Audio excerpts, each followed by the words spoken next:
And good morning, this is Natalie with Discover Real Estate. I am in our book swap library today with Peter, who owns our property management division.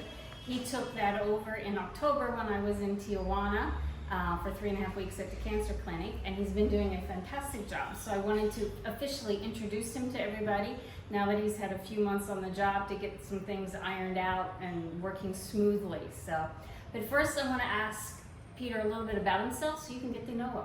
Peter, give us a little bit about your background. Well, hi everybody. Thanks, Natalie, for the introduction. So we are from Canada. We moved here 3 years ago. My lovely wife, Michelle, and our 5 children at the time moved down here, and we really fell in love with Nicaragua. Since then, we've had another child, and we've also bought a house. We're living in Escobequita, and so we're commuting into town. But as far as property management goes, we've done some property management in the past for our own rental properties, and so it was an opportunity when it presented itself that we just couldn't overlook. Perfect. Yeah, so he comes with experience, so he's not a newbie at all of this. So, and how do you see, what are some of the changes that you've made to the property management business that has improved it greatly? Yeah, that's a good question. So when I first showed up, I was the new person in trying to fill the management role, but really my team has been here for far longer than I have. So I asked them the question, hey, how do I do my job best? And they kind of were able to help me understand what my role is, how to support them best. And then since then, basically letting our maintenance staff and letting our cleaning staff just have free reign to do what they know how to do best. And then for me, it's just a matter of working out how I want the contracts to look, how I want to represent the owners to the tenants and the tenants to the owners, and to try to keep that as transparent as possible. So I think a lot of the value that I've added to the business has probably been on the writing contract side, and so it's just been some minor tweaks, minor adjustments, but the business has been functioning well for many years before my time, and so it's more of me stepping into some big shoes that I needed to fill, and then having my team come around me, and they did that so well. So that's great. You have very much a team approach to this. Yes. And I can tell you, his staff is all incredibly happy with him. Mm-hmm. They come into the office, they're happy.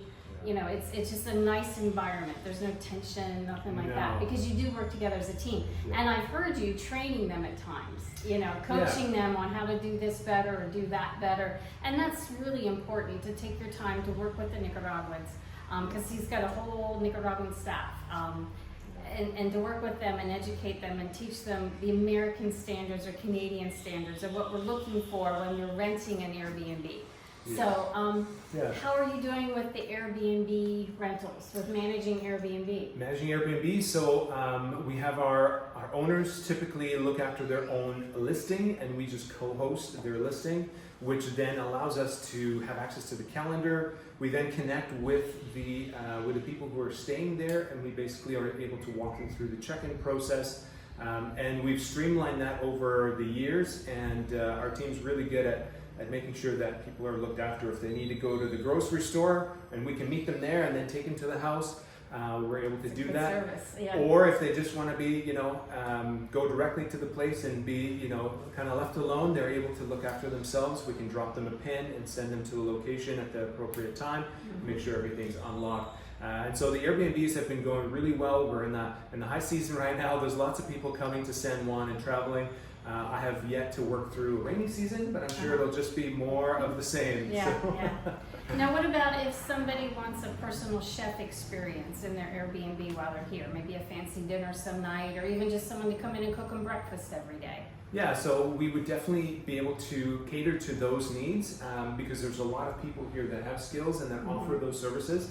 And especially for someone coming out of country that don't have those connections, it's easier for us to just be able to say, oh, these are the 2 or 3 people that we recommend for this service. and hopefully their schedule aligns with yours, with your stay, and we can make that happen. Yeah. So. Okay. And what if somebody wants to come and the groceries are already stocked? You can take care of buying basic groceries if they give Absolutely. you a list, and Exactly. we can find it here in town. Yes, exactly. Yeah, if it's available in town, then yeah, we can stock the Right. cupboards and make sure that those things are looked after. We can also get like fruits and veggies delivered or groceries and make sure everything's ready to go when you get here, so that your stay is enjoyable and you don't have to worry as much about logistics. I recognize the importance of that, having a bigger family. We need to get a lot of our groceries from Managua, from Rivas, and we buy in bulk, and so that's really been a lifesaver for us as well. So. Yeah. Now, how do you see the business growing in the future? What are your goals? Yeah, my goals are basically to do as good a job as I can with as much transparency as I can right now, to build a sustainable model that will then last for years to come. Once the model's sustainable and we have really good clientele, word of mouth referrals or reviews from our Airbnb listings, I think the business will grow organically by itself. Just a matter of making sure that we're doing our homework and we're providing as much value to our clients as possible. Okay, and now for the million-dollar question that I'm sure everybody wants to know. How much do you charge per month for property management, for the basic service, just to manage the house? That's apart from the rentals. Yeah, so our base package starts at about $125 a month for property management, and we would then look after the property as far as paying the water bill, power bill, HOA fees, property taxes, all of those things.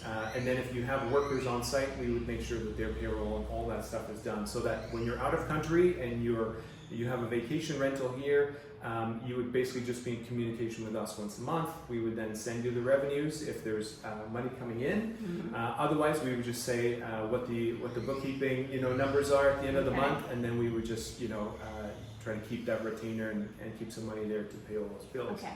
And now for the next million-dollar question, what are your rental fees? So when you have a house that you're managing and they also want to rent, what portion of the income do you take as your management fees for doing the rentals? Yeah, great question. So our fees, we try to keep them as low as possible so that we can be as competitive as possible. So for any stay over a month, considered a long-term fee would be 10% of the rental income. So if someone stays more than a month, we just charge a commission of 10%. If someone stays less than a month, then we charge a 20% commission. And that's just because for, say, like Airbnb, there's a lot of turnover, a lot of cleaning. There's a lot more trips into town, replacing stuff if it gets broken or damaged. And so the fee is $20 or 20%, sorry, for a shorter term rental period. So, and typically for clients who have a rental and they're not sure whether to go long term or short term, I would suggest just doing both and letting the market decide. There's a lot of people that come here for different reasons. Some want to stay long term, some just want to have a great weekend or 3 days or 4 days. And so for that, every specific house, they have pros and cons, and so to just let the market decide is a really smart maneuver that seemed to work for us as well. So. Excellent, excellent. Anything else that you feel is valuable that would be a great value to your clients that you're doing that separates you from the other property managers? Yeah, that's a great question. So I don't know a lot of other property managers, but we have rented in town, and so what we try to do is just make sure that our team is really well informed about each property, visiting each property, making sure that the wellness of the property is maintained, and then also just making sure that if there's other services that are needed, where it's yard maintenance or pool care, fumigation, those kinds of things, that we're able to provide those services in a timely manner and a cost-effective manner. Yeah, So. and that's really important that he goes out and actually visits the houses, because that's how I got into property management. I never intended to do this, but I had clients that I knew that owned a house in Pacific Maryland, and they just had a weird feeling from their property manager, so they came down on a surprise visit, and the caretaker had his entire family living throughout the main house, because the property manager never visited the house. So he got away with murder. He got fired. And they came to me and they're like, Nat, we know you, we trust you, please, please, please do this. And I was like, I don't really want to do that, but okay. And then I did a good job, and then other neighbors found out, and it just kind of snowballed. But for me, it's really hard to do sales and do property management. So having somebody else that can handle all of that stuff for me has taken a lot of stress and a lot of work off of my plate, my table, my desk.